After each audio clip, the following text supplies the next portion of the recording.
నల్గొండ జిల్లా చండూరు మండలం పుల్యంల గ్రామ పంచాయతీ పరిధిలో ఉన్నాం. బీఆర్ఎస్ పార్టీ మాజీ వార్డు మెంబరు, ప్రస్తుతం బీఆర్ఎస్ పార్టీ గ్రామశాఖ అధ్యక్షులు మర్రెడ్డి నర్సిరెడ్డి గారు మనతో పాటు ఉన్నారు. నమస్కారం సార్. నమస్కారం సార్. మీరు బీఆర్ఎస్ పార్టీలో తెలంగాణ ఉద్యమ కాంచి పనిచేస్తున్నారని తెలిసింది.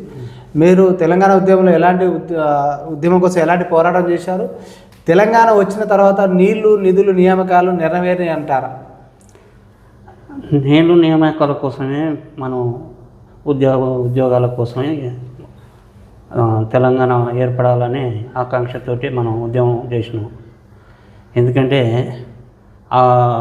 ఆంధ్ర వాళ్ళతోటి పాలన కోసం మన ఉద్యోగాలు వస్తలేమో, నీళ్ళు నిధులు మనకు అన్యాయం జరుగుతుందన్న ఆలోచనతో మనం ఇక్కడ ఉద్యమం ప్రారంభించి తెలంగాణ తెచ్చుకున్నాక కేసీఆర్ మనకు తెలంగాణ ఏర్పడిన కానించి కేసీఆర్ పరిపాలన మంచిగా 10 ఏళ్ళు పరిపాలన అయింది.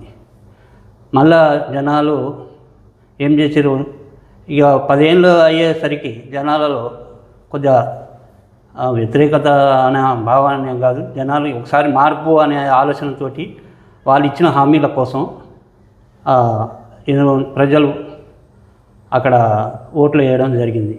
మార్పు అని వాళ్ళు తీసుకురావడం వల్ల, వాళ్ళు అధికార చూపెట్టడం వల్ల మహిళలకు 2500 ఫ్రీ బస్ అని ఇవన్నీ 6 గ్యారెంటీలు పెట్టి జనాలని మభ్యపెట్టి ఏదావిగా చేశారు. కానీ ఇప్పుడు తెలిసిస్తుంది అందరికీ జనాలలో ఏమెందుకంటే, అరే ఫస్ట్ టైం మనం ఈ కాంగ్రెస్ దగ్గర ఆపద నుంచి పరిపాలన ఎట్లా ఉందో ఇప్పుడు కూడా అట్నే అయిపోయిందిరా, కేసీఆర్ వల్ల మంచిగా ఉంది ఇప్పుడు అనే జనాలలో ప్రతి ఒక్కరి వాళ్ళకు ఆలోచనలు వచ్చేసింది. ఎందుకంటే వీళ్ళ పరిపాలన చూసేసరికి ఇప్పుడు వీళ్ళ వలన అరే అంతా దోసుక తినడే కానీ ఏం చేసేది లేదు. రుణమాఫీ అన్నాడు, రుణమాఫీ ఎక్కడ మాఫీ అయింది? ఏడానన్నా 2 లక్షలు అన్నాడు. 2 లక్షలలో ఒక్కరికన్నా 2 లక్షల రుణమాఫీ, ఏమైనా 1,50,000 2 లక్షల రుణమాఫీ చేస్తున్నాడు. అట్టోటోళ్ళకు దగ్గర ఇప్పుడు 50% అయింది. ఇంకా ఉండరు వాళ్ళు, ఇంతవరకు రుణమాఫీ కాలేదు, పూర్తిగా కాలేదంట. కాలేదు సార్. మరి గత 10 ఏళ్ళలో ఎలాంటి అభివృద్ధి జరిగిందంటారు? అభివృద్ధి కార్యక్రమంలో కేసీఆర్ మంచి పరిపాలన చేసిండు. ప్రతి ఒక్కరికి, రైతులకే కానీ వాళ్ళకే కానీ ఏ ఒక్కరికి లోటు లేకుండా ప్రతి ఒక్కరికి మంచిగా చేసిండు. ఈ వాళ్ళనేమో చేస్తున్నా అని చెప్తుండు, అప్పులు అని వచ్చిండు. అప్పులు చేస్తే ఆమదాన్ని కూడా పెట్టిండు అక్కడ కేసీఆర్. ప్రతి కాడ చేసినా కానీ, ఆడ అప్పు చేసినా కానీ ఆమదాన్ని కూడా పెట్టుకొచ్చిండు. కానీ ఈయన అప్పు తెస్తుండు, ఎవరిని పెడుతుండో ఏమని చేస్తుండో తెలుస్తుంది. ఇప్పుడు ప్రస్తుతం కాంగ్రెస్ పార్టీ 20 ఏళ్ళు దాటిపోతుంది అధికారంలోకి వచ్చి కూడా. ప్రజాపాలన కానీ 6 గ్యారెంటీ ఎట్లా అమలు అవుతున్నాయి? ప్రజల్లో ఎలా స్పందన ఉందంటారు? ఇక ప్రజల్లో వాళ్ళకి ఇక రాను విరక్తి అనేది వచ్చేసింది. కాంగ్రెస్ గవర్నమెంట్ అరే మళ్ళా మనం నెత్తులు పెట్టుకుంటే కదా అక్కడికి మనంతలో మనమే బోర్ల పడ్డా అనే కాడికి ప్రజలలో అందరికీ తెలిసిపోతుంది. ఇక సార్, గత మాజీ ఎమ్మెల్యే పూసుకుంట్ల ప్రభాకర్ రెడ్డి గారి ఆధ్వర్యంలో ఎలాంటి అభివృద్ధి సంక్షేమం ఈ మునుగోడు నియోజకవర్గంలో మీ గ్రామానికి ఎలా జరిగిందంట? ఎలాంటి అభివృద్ధి జరిగిందంట? మా ఊరికి మా ప్రభాకర్ రెడ్డి సారు అడుగడుగున ఏదన్నా ఆపద వచ్చిందంటే కార్యకర్తకు ఫలానా అయిందంటే కంపల్సరీగా వచ్చేది. ఇవాళ ఉన్నాడు ఇక ఆయన ఎవరు మన రాజగోపాల్ రెడ్డి గారు, ఇక ముఖ్యమంత్రి తర్వాత ముఖ్యమంత్రి అతనే. ఆయన నిబంధనలు, ఆయనే కథ, ఆయనే వ్యవహారం అంతా ఆయనదే, ఆయనే శైలి. ప్రతి కాడ ఆయన పోగడకు ఇక జనాలు అందరూ విసిగిపోతున్నారు ఇవాళ ఊళ్ళల్లో. మరి రాజగోపాల్ రెడ్డి గారి ఆధ్వర్యంలో ఈ నియోజకవర్గం ఎలా అభివృద్ధి చెందుతుంది? ప్రజలకు అందుబాటులో ఉంటున్నారా? ఎక్కడ అభివృద్ధి కనపడుతూనే ఉంది, అందరి జనాలకు అక్కడ కనపడుతూనే ఉంది. ఎందుకంటే అనవద్దు, ఆయన అభివృద్ధి చేసి ఇలా గవర్నమెంట్ పోయినసారి నాకు గవర్నమెంట్ లేదు అన్నాడు. గవర్నమెంట్ ఆయనదే చేతుల్లో ఉంది. ఇప్పుడు పనులు చేయడానికే ఇక ఎట్లా ఉందంటే, ఇక చేతుల అధికారం పెట్టుకొని కూడా నా నుంచి అయితే లేదనే కాడికి తీసుకున్నాను. అప్పుడు కూడా అజ్ఞా అన్నాడు, ఇప్పుడు కూడా అజ్ఞా.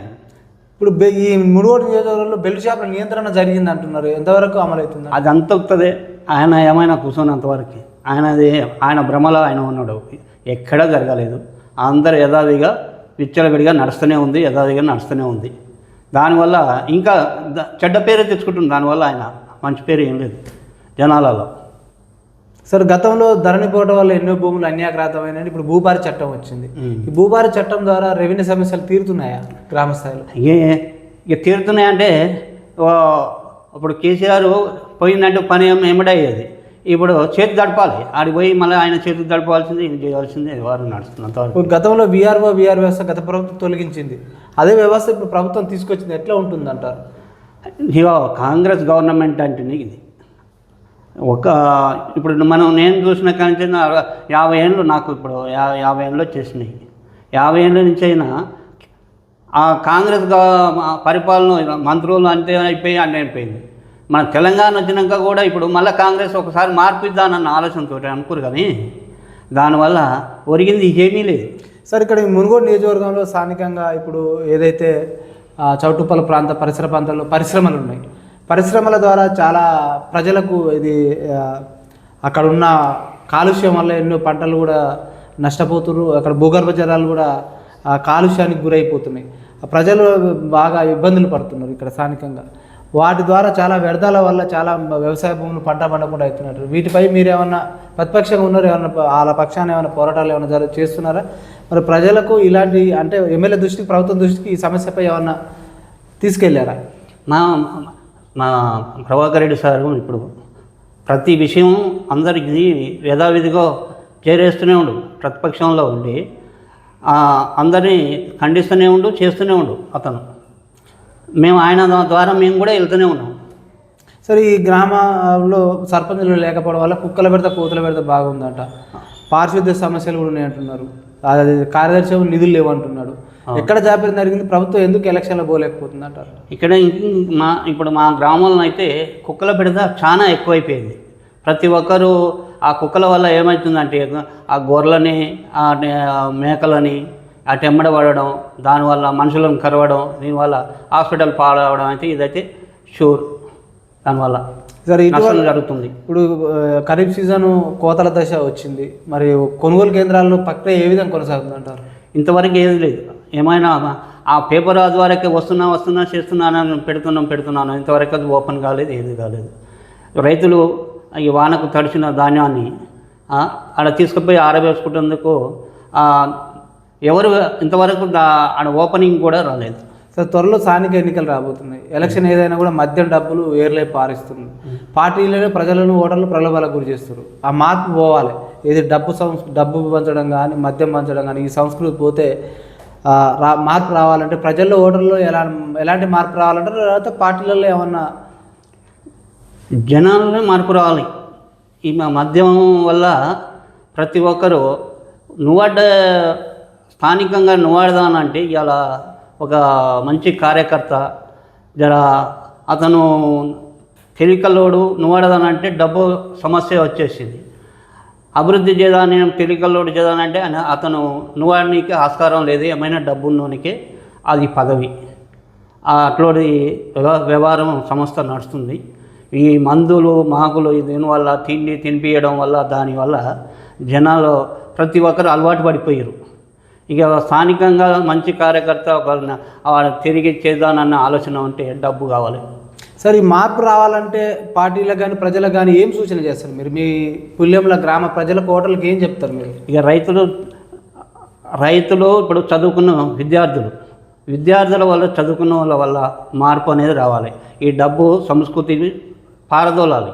డబ్బు తీసుకోకుంటే ఓటేసే ప్రతి ఒక్కరూ ఆలోచన రావాలి. నా అభిప్రాయం అది.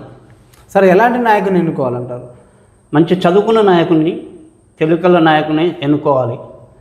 ఇంకోటి డబ్బు ఆశ చూపెట్టిన నాయకుడిని ఎన్ని రోజులను అతను పొట్ట నింపుకోనికే వచ్చేటోడే, కానీ ఆయన ప్రజలకు సేవ చేస్తాడన్న ఆలోచన లేదు. Okay sir, thank you sir. చూస్తూనే ఉండండి మీ Telugu TV. Thank you sir.